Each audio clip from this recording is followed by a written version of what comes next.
Okay, brother, another video for you. This is the DigiCO SD8, and I just got a little bit of late music playing. So another digital console that you can see all of the main channels here, which you can switch from stuff that's in the master section here, as well as here's actually 20 EQs, graphic EQs that are built into it for mixes, mains. You can insert them digitally wherever you want them to be, and then when you select one of them like this, it brings it up down here, and basically just pick the section that you want, and it brings it up on these faders down here, and you can just move the fader up or down, and you can see that controls that. So pretty cool there. Definitely much different from what we used to be used to. So up in this section here, we got graphic EQs, you can see there, effects. Here's your effects rack, which you can put in however many effects and stuff that you want, and then assign those to any channels on the console that you want.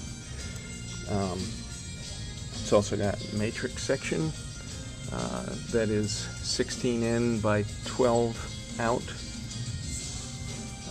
So you can do that. Very cool. And so yeah, you can, I don't know if you can see that, but you can actually label everything on these little screens here. And close this stuff out. And also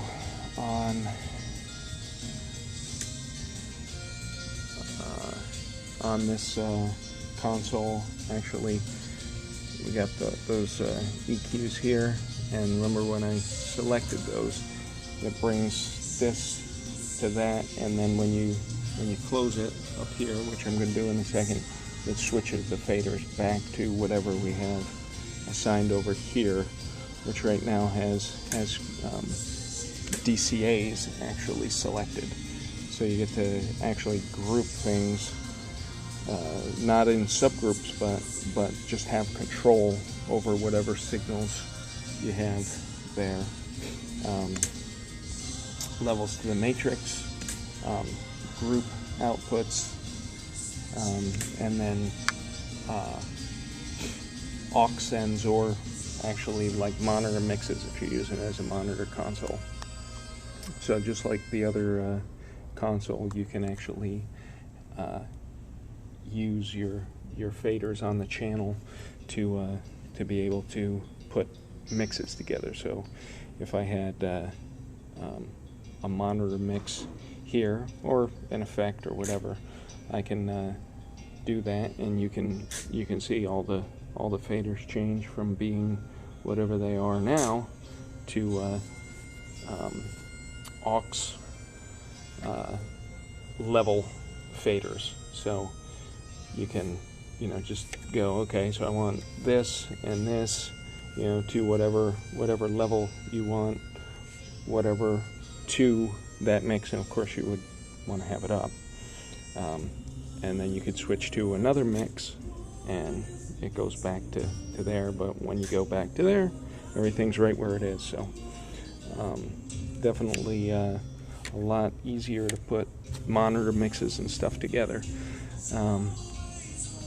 So yeah, up here you always see whatever you select down here. So in this case, if we select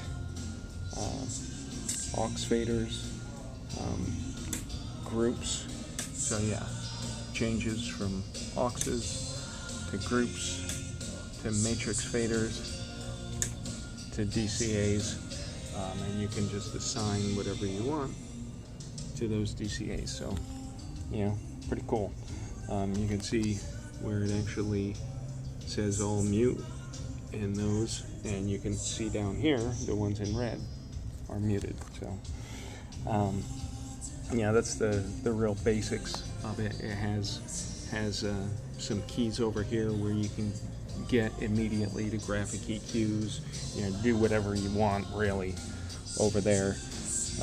We have this set up pretty simply, but at the back of the console we got two power supplies built in, so redundant there in case something happens to one. It's got digital in and out here, as well as analog in, 8 in here and 8 out. And then the other very interesting thing is this is your snake right here, 2 B and C connectors that have each carry part of the input path and part of the output path. So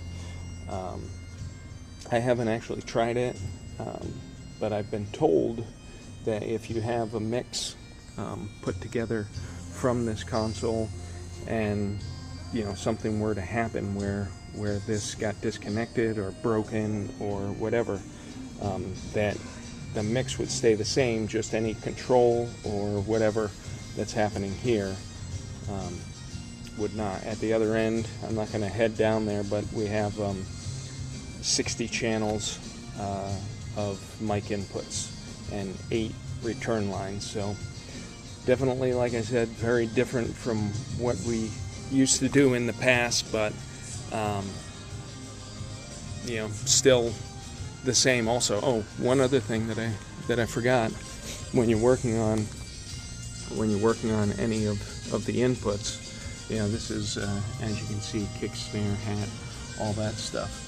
All of your controls, all of these knobs here are a phase switch and a input gain. So definitely interesting stuff. So I will talk to you soon, brother, and take care.